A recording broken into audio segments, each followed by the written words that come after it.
Napakasarap naman talaga ng tapa ng Rodix. Yung hinimay-himay na maliliit, di ba? Tapos nasa ibabaw ng kanin. Basta kakaiba siya dahil juicy siya. Shredded siya na tapa pero juicy siya. Kaya hinahanap-hanap namin yan hanggang ngayon. Kahit mura siya, hindi namin nasa-sacrifice yung quality ng pagkain. Pagkain mo, busog na busog ka na.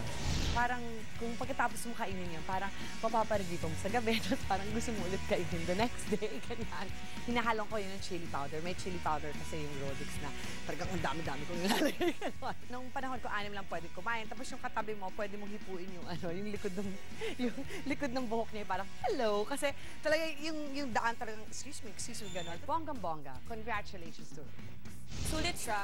Kasi di ba nga, pag estudyante, kailangan mo magtipid, kailangan mo ng mga... Kasi may mga projects pa na mas mahal. So, pag nasa Rodix kasi, mura na siya. And sulit naman yung pagkain. Kaya, pag gutom, diretso agad ng Rodix. And then, masarap din yung tapa nila. Yun yung the best. Paborito namin ng Rodix kasi ang Rodix, institusyon na yan sa UP. Parang hindi kompleto yung life mo as a UP student. Paborito ko dyan yung nilulunod ko sa suka, yung tapsilog na may fried rice sa ilalim, mas ginaganong-ganon mo. Siguro yung pagkakaluto niya, kasi dahil shredded yung meat, pag ginanon mo sa kanin, parang nagiging isang entity na lang yung itlog, yung kanin, yung tapa. So, subukan na lang ng subok. I love you, Rodix. Sponsoran niyo ako. Araw-araw kakainin ko lahat yan. Nakakapagpasaya ng estudyante kasi kapag stress, di ba, pag gutom, syempre kailangan namin ng yung pagkain na yung nakakagaan ng feeling. Eh, yung pagkain kasi dito, masarap, tsaka mura na. Noon pa man, 1950s, alam na panahon pa ng tatay ko nag-UP rin. Nanay ko nag-UP rin. So, yung mga kwento-kwentuhan, syempre, may storya, may history. Eh, alam mo naman ng yung iba sa mga taga-UP, very historical. Diba? May novelty siya na pag pumunta ka ron, yung mga magulang mo, dito na kumain, yung mga tito-tita mo, tapos ngayon, ikaw. Yung naalala ko yung, siya, no? Parang shredded, diba? Tapos yung itlog niya, yung medyo crispy, no? So, tapsilog talaga na, that's the way you'd like to have tapsilog. Accessible siya, mura siya, at syempre, pinakamahigit sa lahat, masarap siya. Close up mo ako direct. Sharon C. Pangilinan, UP Open University, student number 06, I forgot. Okay. Itong asawa ko, ang tagal-tagal nang alam yung Rodix, di ako inuwian. Namiss ko yung asawa ko. Mga kapatid, bahagi na po ng buhay ng mga estudyante sa UP ang Rodix dahil po sa mura at masarap nilang pagkain. Narinig nyo naman mula sa ilang kapitapitagang gumraduate sa UP. Bilang isang eskola ng bayan, Rodix ang naging katuwang nila sa ilang taong pagsusunog ng kanilang mga kilay. At ngayon nga po, kasama kong 2 henerasyon, actually 3, sa likod ng success ng Rodix. Mula sa 3rd generation, Maria Socorro Texon Mangahas o si Baby, at sa 4th generation na sina Paul Mangahas at Jet Abat, at from the 2nd generation, si Lola Pasita Texon. Good afternoon, Lola. Good afternoon and good afternoon, Baby. Good afternoon to you guys. Ito, Paul, paano kasama ito sa buhay ng mga estudyante sa hirap at ginhawa? Yung in terms of accessibility, tapos your allowance, the food concept also, the cost. The concept behind Rodix is the quality of the food. It's really tasty and it's pretty affordable for the students. The University of the Philippines, I got to get in the classes with them, like my geography class, and in some classes, when the teacher finds out, Paul, one of your classmates told me something. I was like, what, is it about my grade? And I said, no, it's just that, does your family own Rodix? Masikat yung Rodix. Yeah, and when I'm lucky, it usually makes my grade. Oh, that's so nice to know because everyone loves Rodix in UP, diba? And when did Rodix start, Baby? Actually, it started 1949. My Lola started it. This was 4 years after the war. After the war, yes. My Lola and my aunt, Auntie Bihing. But then in 1961, we started in UP only, 1949 to 1961. And then? And then 1961, UP decided to let all private concessionaires go, and it's the University Food Service. Okay. So 61 to 76, we kind of lied low. Hindi kami nag-ano. In 76, nag-open again ang UP. Ulit sa- Yeah. okay. So my mom won a raffle doon kasi there were so many who applied in the shopping center, di ba ma?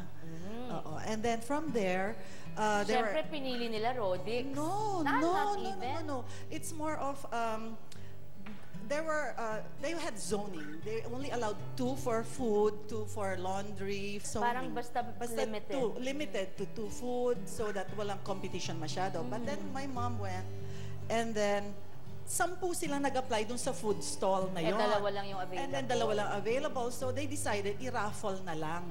So nung ni-raffle, my mom got one. Oh, yes. Talaga nakatakda ang Rodix for UP. Oo. Okay. And then my mom, nag-apply lang siya doon thinking, gusto lang niya because of past experience nila with UP, and it's a tradition in our family talaga. We're all have UP talaga. Kitang-kita naman ang loyalty. Yes. Sayang, hindi ko dala yung jacket ko. That's right. Nakiki-UP ako. But you UP, are. OU is UP. You UP are. is UP. We have the same lessons. So, okay. Yes, that's true. And then my mom won. She got yung raffle. And then when she got home, we were thinking of a name. And then we told her na lang, Ma, just continue the name of Rodix. Anyway, you have the recipes ni Lola. You have all the recipes. Wow. And we always have the foods Okay. after the For Jets naman, mula sa restaurant business, nag-diversify na pala ang Rodix. Anong role na ginagampanan nyo ngayon ng 4th generation ng Rodix? Sa totoo lang, ngayon ho, under training pa rin ho ako kung 2000. So, ang ginagawa ko ho madalas is nag-a-assist ho ako kay Tita Baby. Minsan ho, hands-on ako kapag kailangan ho ng driver, kunwari, nag-aatid ho ako ng mga pagkain sa mga tindahan. It's best talaga, lalo pag ikaw may-ari.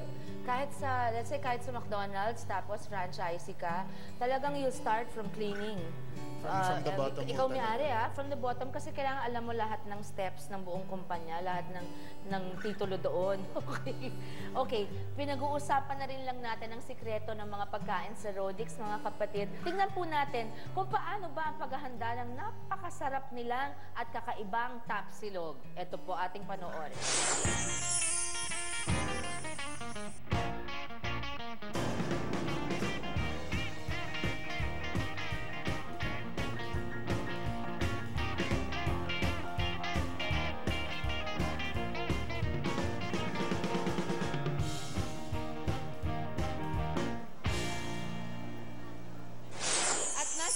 Ko po ang live version. Oh my goodness, Lord. Thank you for my diet and for days like this when I can break it.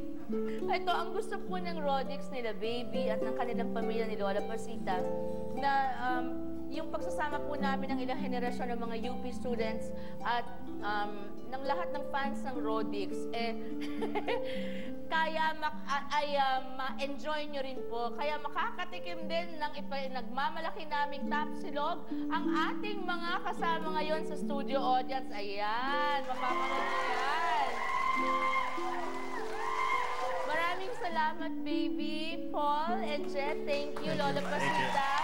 Binibigyan niyo sa 4 na henerasyon ng tradisyon sa inyong pamilya talaga. Ang tradisyon ng pagiging katuwang at karamay ng mga eskolar ng bayan at ngayon ng mas nakararaming Pinoy. Remember, we have a position for a Rodix branch here in my dressing room. Thank you. Susunod po kasama natin si Champ at ang tatay niyang si Mr. Nonoy Tan. Yan po ay sa pagbabalik ng kasama mo, kapatid. Approve, Rodix! The best! The best!